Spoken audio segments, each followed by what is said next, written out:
Hello students, তোমরা সবাই আশা করি ভালো আছো। আমি ম্যাথস ফোকাস থেকে শুভজিৎ স্যার বলছি। আজকে আমি যে টপিকটা নিয়ে আলোচনা করব সেই টপিকের বেশ কিছু অংশ তোমরা ক্লাস 11 পড়েছো। আমি আলোচনা করব ডিফারেন্সিয়েশন এর first part, first order derivative. Okay, এটা ডিফারেন্সিয়াল ক্যালকুলাসের প্রথম পার্ট। ওকে, ক্লাস 12। তো আমরা ডিফারেন্সিয়েশনের আজকে ফার্স্ট অর্ডার ডেরিভেটিভ নিয়ে আলোচনা করব। ডেরিভেটিভের যে পার্টগুলো আছে, ফার্স্টে আছে আমাদের ফার্স্ট অর্ডার ডিফারেন্সিয়েশন, তারপরে আছে হচ্ছে রোলস ল্যাগ্রাঞ্জ থিওরেম, তারপরে আছে ডিফারেন্সিবিলিটি কন্টিনিউটি, তারপরে আছে সেকেন্ড অর্ডার ডেরিভেটিভ। ঠিক আছে, তো রোলস ল্যাগ্রাঞ্জেসের পরেই সেকেন্ড অর্ডার ডেরিভেটিভ আছে, তারপরে ডিফারেন্সিবিলিটি কন্টিনিউটি আছে। যাই হোক, আমরা এক এক করে পড়ব। আজকে আমি আলোচনা করছি ডেরিভেটিভের first order derivative. First order derivative পড়ার আগে তোমরা এই ফর্মুলাগুলো ভালো করে একটু রেডি করে নিও, কারণ এই ফর্মুলাগুলো আমাদের লাগবে। এখানে টোটাল কম করে 14খানা ফর্মুলা আছে। আমার কাছে পড়ো, যাদের কাছে আমার চার্ট আছে বা যাদের কাছে বই আছে, এই ফর্মুলাগুলো সব এক জায়গায় লেখা আছে। ঠিক আছে, তো চ্যাপ্টারটা করার আগে ফর্মুলাগুলো একটু তোমরা ক্লাস 11-এ পড়েছো, আমি তাও আরেকবার একটু বলে দিই। X to the power n এর ডেরিভেটিভ এক্সের রেসপেক্টে, এই জায়গাটাকে যেটা ডেরিভেটিভ হয় সেটা এক্সের সাপেক্ষে হয়। যদি এখানে ওয়াই থাকে তার মানে ওয়াই এর সাপেক্ষে, তাই তো তোমরা জানো এগুলো। তো এখানে এক্সের রেসপেক্টে x to the power n এর derivative n x to the power n minus one, cos এক্সের ডেরিভেটিভ মাইনাস সাইন এক্সের ডেরিভেটিভ কস এক্স, টেন এক্সের derivative sec square x, cot এক্সের derivative minus cosec square x, sec এক্সের derivative sec x tan x, cosec এক্সের derivative minus cosec x cot x, e to the power এক্সের derivative e to the power x, আর এ to the power এক্সের derivative এক্সের রেসপেক্টে a to the power x log a to the base c. Log এক্সের derivative 1/x, আর c মানে কনস্ট্যান্টের derivative সেটা যারই রেসপেক্টে হোক সবসময় তার ভ্যালু 0 হয়। আমি এখানে লিখে দিয়েছি where c is an constant. আচ্ছা, ডিডিএক্স অফ ইউভি এই রুলটাকে বলে প্রোডাক্ট রুল, তোমরা ক্লাস 11-এ খুব ভালো করেই জানো আসলে করি। তো ইউ ডট ভি রুল, এটা প্রোডাক্ট রুল বলে। এটা ফর্মুলা হচ্ছে u into d v d x plus v into d u d x. D d x of u by v এটাকে বলে কোয়েশেন্ট রুল, ভি স্কোয়ার নিচে, ওপরে v into d u d x minus u into d v d x. আর এই লাস্ট ফর্মুলাটা, ধরো মনে করো কোনো কনস্ট্যান্ট আর ফাংশন যদি মাল্টিপ্লাই ফর্মে রয়েছে এবং ডেরিভেটিভ হচ্ছে, তাহলে মনে রাখবে কনস্ট্যান্ট পার্টটা বাইরে বেরিয়ে যায়, আর ডিডিএক্সটা মানে ডেরিভেটিভটা এই ফাংশনকে চেপে ধরে এবং এর রেসপেক্টে ডেরিভেটিভ হয়, মানে এক্স এর রেসপেক্টে ডেরিভেটিভ হয়, তাহলে এফ এক্স এর ডেরিভেটিভ এফ ড্যাশ এক্স, তাহলে সি এফ ড্যাশ এক্স, এখানে সি কিন্তু ফাংশন। আচ্ছা, তো এই পার্টটা আশা করি বোঝা গেছে। এই পার্টের উপর বেস করে অঙ্ক হবে। আমি আরও কিছু কথা বলতে চাই। আমাদের ডেরিভেটিভে ক্লাস 11-এ যে ডেরিভেটিভ, আমাদের 12-এ একটু পার্থক্য আছে। পার্থক্যটা কি? ফার্স্টে আমি বলি আমাদের কিছু কিছু টপিক ফার্স্ট অর্ডার ডেরিভেটিভে খুব ইম্পর্টেন্ট, সেটা হচ্ছে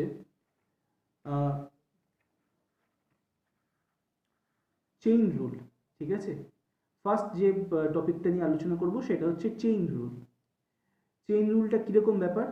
শুনে মনে হচ্ছে চেইন, কিছুই না, রুলটা চেইনের মতো অ্যাকচুয়ালি। এটা ডেরিভেটিভে অ্যাপ্লাই হয়।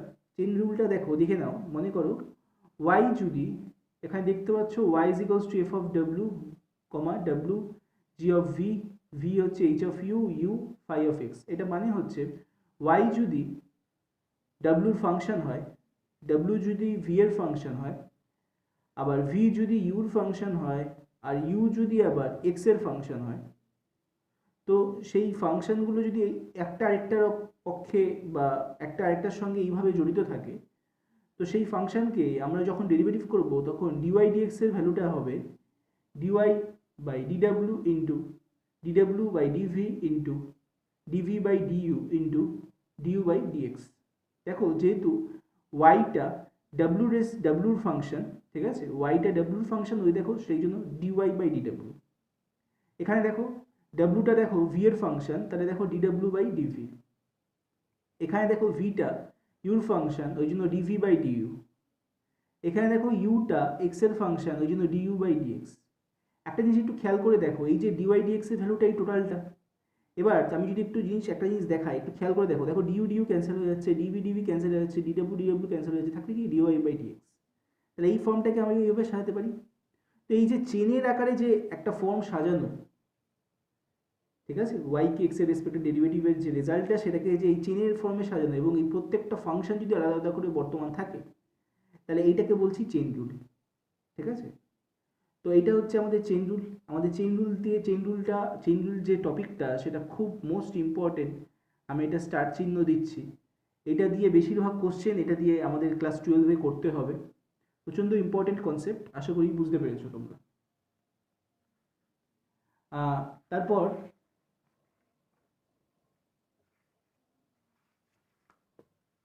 আমি চলে যাচ্ছি কিছু টিপিক্যাল কিছু ফাংশনস আছে। দেখো, কিছু ডিফারেন্ট টাইপের ফাংশনস আছে। আমাদের ক্লাস 12-এ যে ডেরিভেটিভটা হয়, সেটা হচ্ছে এক্সপ্লিসিট ফাংশন আর ইমপ্লিসিট ফাংশন, অনেকে বলে ইমপ্লিকিট ফাংশনও বলে। তো আমি এটাকে বলি এক্সপ্লিসিট ফাংশন আর ইমপ্লিসিট ফাংশন, এদের ওপর ডেরিভেটিভ। এখন ইমপ্লিসিট ফাংশন আর এক্সপ্লিসিট ফাংশনটা কি দেখো, যদি y is equals to 2x plus 3, আমি এটা একটা এক্সাম্পল নিয়ে আলোচনা করছি, এই ধরনের ফাংশনগুলোকে আমরা এক্সপ্লিসিট ফাংশন বলি। y is equals to 2x plus 3 এই ধরনের ফাংশনগুলোকে আমরা এক্সপ্লিসিট ফাংশন বলি। আর x square plus x y plus y square is equals to 1 এই ধরনের ফাংশনগুলোকে আমরা বলি ইমপ্লিসিট ফাংশন। পার্থক্যটা এইটাই যে এক্সপ্লিসিট ফাংশনে কি হয়, যে ডিপেন্ডেন্ট ভেরিয়েবলগুলোকে কি করা যায়, আইসোলেটেড করা যায়। আইসোলেটেড করাটা এখন খুব ভালো করেই বুঝতে পারবে আশা করি তোমরা, মানে আলাদা করা যায়। ঠিক আছে, তো ডিপেন্ডেন্ট ভেরিয়েবলকে আইসোলেটেড করা যায়। ডিপেন্ডেন্ট ভেরিয়েবল ইন্ডিপেন্ডেন্ট ভেরিয়েবল খুব ভালো করেই বুঝতে পারছো। মনে করো এই ইকুয়েশনটায় এক্স এর ভ্যালু যদি চেঞ্জ করি, ওয়াই এর ভ্যালুটাও চেঞ্জ হবে। তাহলে এখানে এক্সটা কী হবে, ইন্ডিপেন্ডেন্ট ভেরিয়েবল, ওয়াইটা ডিপেন্ডেন্ট ভেরিয়েবল। আবার যদি আমি এই 3টাকে ওপাশে শিফট করে এক্স এর একটা পার্ট বার করি, তাহলে ওয়াই এর ভ্যালু চেঞ্জ করলে এক্স এর ভ্যালুও চেঞ্জ হবে। তাহলে তখন ওয়াইটা হয়ে যাবে ইন্ডিপেন্ডেন্ট ভেরিয়েবল, এক্সটা হয়ে যাবে ডিপেন্ডেন্ট ভেরিয়েবল। তো সেটাই বলছি যে এই ফাংশনটাতে দেখো, ডিপেন্ডেন্ট ভেরিয়েবল বা ইন্ডিপেন্ডেন্ট ভেরিয়েবল এগুলোকে আইসোলেট করা যাবে, তাই তো। তো এই ধরনের ফাংশনগুলোকে বলা হবে এক্সপ্লিসিট ফাংশন, এবং এইগুলোর ডেরিভেটিভ খুব সোজা। এক্সপ্লিসিট ফাংশনের ডেরিভেটিভ করা একদম বাচ্চাদের ব্যাপার। এটাকে যদি আমি এক্স এর রেসপেক্টে ডেরিভেটিভ করি, ডিওয়াই ডিএক্স 2 ইন্টু 1 প্লাস 3, মানে ডিওয়াই ডিএক্স এর ভ্যালু হচ্ছে আমার 2। আশা করি তোমরা বুঝতে পারছো। কিন্তু ইমপ্লিসিট ফাংশন হচ্ছে, দেখো এখানে ডিপেন্ডেন্ট আর ইন্ডিপেন্ডেন্ট ভেরিয়েবল যাই বলো না কেন, এদেরকে কিন্তু আইসোলেট করা যায় না, তাই না। তো এই ধরনের ফাংশনগুলোকে আমরা বলি ইমপ্লিসিট ফাংশন। মানে এগুলোর দেখো এক্স আর ওয়াইকে দেখো আলাদা করা যায় না। দেখো x square plus x y plus y square equals to 1, এটা কীভাবে তুমি আলাদা করবে, তাই না। তো এই ধরনের ফাংশনগুলোকে আমরা বলি ইমপ্লিসিট ফাংশন। এই ফাংশনের উপর আমাদের ডেরিভেটিভ করতে হবে। যদি আমি দেখো এই ফাংশনের উপর আমি যদি ডেরিভেটিভ অ্যাপ্লাই করি, এক্স স্কোয়ারের ডেরিভেটিভ কত, 2x, এক্স ওয়াই এর ডেরিভেটিভ কত হবে, x into d y d x plus y into d d x of x, মানে 1, এখানে এই জায়গাটা ইউভি রুল অ্যাপ্লাই হচ্ছে, প্লাস ওয়াই স্কোয়ারের derivative 2y into d y d x is equals to 1 এর ডেরিভেটিভ 0। তাহলে এই ডিওয়াই ডিএক্সগুলোকে এক জায়গায় করা যাবে, করে কি হচ্ছে এক্স প্লাস 2y, আর এই পোর্শনটাকে 2x প্লাস ওয়াইটাকে আমরা ওপাশে শিফট করছি minus of 2x plus Y. তাহলে ওখান থেকে ডিওয়াই ডিএক্স এর ভ্যালু কী পাচ্ছি আমি, minus of 2x plus y by x plus 2y। তাহলে এইভাবে আমরা ইমপ্লিসিট ফাংশনকে ডেরিভেটিভ করতে পারি। সো ইমপ্লিসিট ফাংশন আর চেইন রুল এই কনসেপ্ট কিন্তু খুব ইম্পর্ট্যান্ট। এরপরে চলে আসো আমাদের কিছু ইম্পর্টেন্ট রেজাল্ট, মানে রেজাল্ট বললে ভুল হবে, কিছু টপিক, মানে এই চেইন রুল ইমপ্লিসিট ফাংশনের মতনই নেক্সট পার্ট হচ্ছে differentiation of inverse circular function. আমি অঙ্কগুলোতে আসছি, কিন্তু তার আগে যে টপিকের ওপর আমরা আজকে আলোচনা করব সেই টপিকগুলোকে আমি একটু বুঝিয়ে নিচ্ছি। Differentiation of inverse circular function. Inverse circular function মানে হচ্ছে sine inverse, cos inverse, cot inverse, cosec inverse, sec inverse, tan inverse, এগুলোকে বলা হয় ইনভার্স ট্রিগোনোমেট্রিক ইনভার্স বা ইনভার্স সার্কুলার ফাংশন। তো তো দেখো dy dx into dx dy is equals to 1, এটা তো জানো, এটা জাস্ট একটা রেজাল্ট, কাজে লাগবে, অনেক অঙ্কে ছোটোখাটো অঙ্কে কাজে লাগে, তাই জন্য আমি লিখেছি। মেন জায়গাটা দেখো, সাইন ইনভার্স এক্সের ডেরিভেটিভ করলে আমাদের 1/√1 minus x square, sign inverse এক্সের ডেরিভেটিভ করলে 1/√1 মাইনাস এক্স স্কোয়ার। কেউ যদি মনে করো যে কেন স্যার কীভাবে আসে, দেখো এটাকে প্রমাণ করা যায়, এই প্রমাণগুলো তোমাদের বইয়ে আছে, আমি আর করে সময় নষ্ট করতে চাইছি না, তাও আমি দেখিয়ে দিচ্ছি। মনে করো সাইন ইনভার্স এক্স, এটাকে যদি আমি থিটা ধরি, সে ঠিক আছে, তো এক্স ইজ ইকুয়ালস টু কত হবে, সাইন থিটা, ইনভার্স ওখানে গেলে সাইন থিটা হয়ে যাবে। আমি এটাকে কি করছি, আমি এটাকে বোথ সাইডে থিটার রেসপেক্টে ডেরিভেটিভ করছি, তাহলে dx d theta is equals to sine theta derivative করলে কত হবে, কস থিটা। আচ্ছা, তো কস থিটা যদি হয় তাহলে এখন দেখো কস থিটা মানে কি, সাইন থিটা যদি এক্স হয় তাহলে কস থিটা মানে কি, √1 মাইনাস সাইন স্কোয়ার থিটা না, তো ডিএক্স ডি থিটা মানে কত হবে, √1 মাইনাস এক্স স্কোয়ার। তাহলে এটাকে উল্টে দাও, তাহলে কত হবে, d theta by dx is equals to 1/√1 minus x square. তাহলে ডি থিটা এখানে দেখো তাই তো হচ্ছিল, এই জায়গাটায় যদি আমি এক্স এর রেসপেক্টে ডেরিভেটিভ করতাম, d d x of sine inverse x is equals to d d x of d theta by d x, এবং সেই ডি থিটা বাই ডিএক্স এর ভ্যালুটাই তো 1/√1 মাইনাস এক্স স্কোয়ার। তাহলে বোঝা গেল কী করে আসবে, এইভাবে প্রত্যেকটা ফর্মুলা এইভাবেই আসা যায়, এটা এগুলো বইয়ে আছে তোমরা জানো। তো আমি জাস্ট একটা প্রুফ করে দিলাম, বাকি প্রুফগুলো তোমরা নিজেরাই করতে পারবে, আমি যেভাবে করলাম সেইভাবে। আমি একবার একটু দেখিয়ে দিই, আশা করি এটা বুঝতে পারছো, একটু দেখে নাও তোমরা। আচ্ছা, এবার দেখো সাইন ইনভার্স এক্স এর ডেরিভেটিভ, তাহলে ফর্মুলা কি, অ্যাজ এ ফর্মুলা মনে রাখো, সুবিধা হবে। এই ফর্মুলার প্রুফ কখনোই আসে না, এত সোজা প্রুফ কখনোই ক্লাস 12-এ আসবে না, তাও আমি তোমাদের সুবিধার জন্য এবার একটু দেখিয়ে দিলাম। সাইন ইনভার্স এক্স এর derivative 1/√1 minus x square, cos inverse x এর derivative minus of 1/√1 minus x square, tan inverse x এর ডেরিভেটিভ 1/1 প্লাস এক্স স্কোয়ার, আর cot ইনভার্স এক্স এর derivative minus of 1/1 plus x square, sec inverse x এর derivative 1/mod x √x square minus 1, cosec inverse x এর derivative -1/mod x by √x square minus 1। তোমাদের একটা কথা একটু বলতে চাই, আমি তোমাদের এসএনডে বইয়ে আমি দেখলাম, যেটা আমার কাছে পুরনো এডিশনটা রয়েছে, জানি না নতুন এডিশনে ঠিক করেছে কিনা, এই দুটো ফর্মুলাতে ওরা মড দেয়নি, কিন্তু অনেক স্ট্যান্ডার্ড বই আছে, আমি নাম বলবো না, সেই স্ট্যান্ডার্ড বইতে কিন্তু এবং হায়ার ক্লাসের বইগুলোতে দেখবে এই মডটা দিয়েছে, এই মডের খুব গুরুত্বপূর্ণ ভূমিকা আছে। যাই হোক, এটা একটু খেয়াল করবে। এখানে একটা জিনিস একটু বলতে চাই, কিছু কনসেপশনের ব্যাপার আছে, এই কনসেপশনটা একটু ভালো করে বোঝো। সেটা হচ্ছে যে মনে করো সাইন ইনভার্স এক্স এর ডেরিভেটিভ 1/√1 মাইনাস এক্স স্কোয়ার হলো, তো এবার আমাদের এইটা মানে এই সাইন ইনভার্স এক্স এর ডেরিভেটিভটা কখন এক্সিস্ট করবে না, যদি এর ভেতরে 0 চলে আসে। তার মানে এই ফর্মুলাটা হতে গেলে আমাদের 1 মাইনাস এক্স স্কোয়ারের ভ্যালুটা 0 হওয়া যাবে না।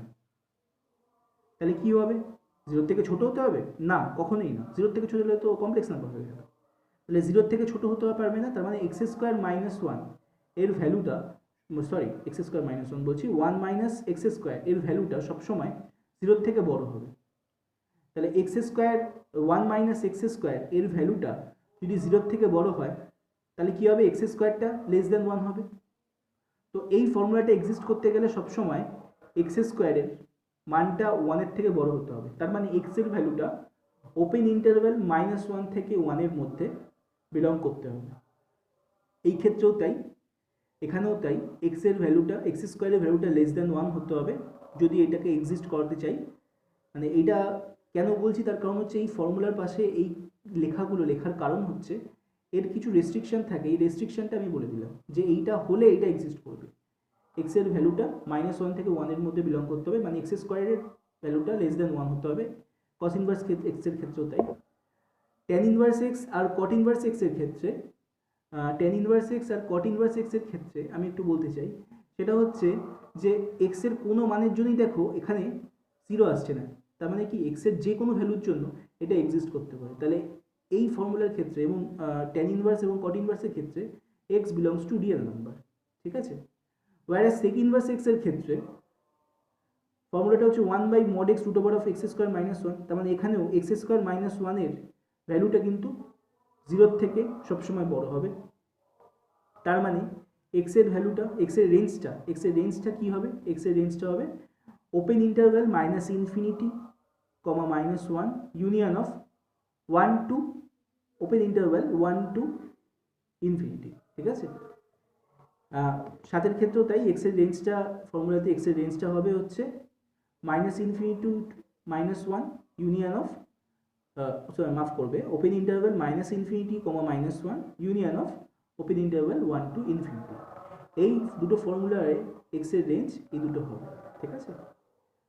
তোমরা জানো, তোমরা এই রেঞ্জটা কোথা থেকে এসছে তোমরা আশা করি বুঝতে পারছো, এটা ইনইকুয়ালিটি থেকে এসছে, ক্লাস 11-এ করেছো। কেউ যদি না পারো তার জন্য আমি একবার একটু দেখিয়ে দিচ্ছি, কেউ যদি কারো যদি কনফিউশন থাকে। দেখো এখানে x² - 1 এটাকে 0 থেকে বড় হতে হবে, তাহলে এটার থেকে যদি 0 থেকে বড় হতে হয় তাহলে x²টাকে 1 এর থেকে বড় হতে হবে। তাহলে এই x²টাকে 1 এর থেকে বড় হতে গেলে তার মানে কি হতে হবে? এটার রেঞ্জটা কি হতে হবে? এই দিকে বা এই দিকে হতে হবে। এটা -∞, এটা হচ্ছে পজিটিভ ইনফিনিটি, ঠিক আছে। তার মানে কি এখানে এই রেঞ্জটার জন্য এর রেঞ্জটা কি হতে হবে? x belongs to -∞ to -1 union of, union মানে অর 1 টু পজিটিভ ইনফিনিটি। তোমরা এই রেঞ্জ বার করে আশা করি জানো, মনে রাখবে এটা সবসময়, ঠিক আছে। এই রেঞ্জটা সবসময় মনে রাখবে, এটা খুব ইম্পর্টেন্ট একটা কনসেপ্ট, এটা মনে রাখতে হবে। তো এই টপিকগুলো ছিল আজকে, ঠিক আছে। আশা করি বোঝা গেছে। নেক্সট পার্টে আমি কিছু ইম্পর্টেন্ট এক্সাম্পলস নিয়ে আলোচনা করব, ঠিক আছে। কিন্তু তার জন্য তোমাদের আজকে এই বিষয়গুলো যেগুলো বোঝালাম সেগুলো কিন্তু একটু ভালো করে রেডি হতে হবে, নাহলে কিন্তু বুঝতে পারবে না নেক্সট ভিডিওটা।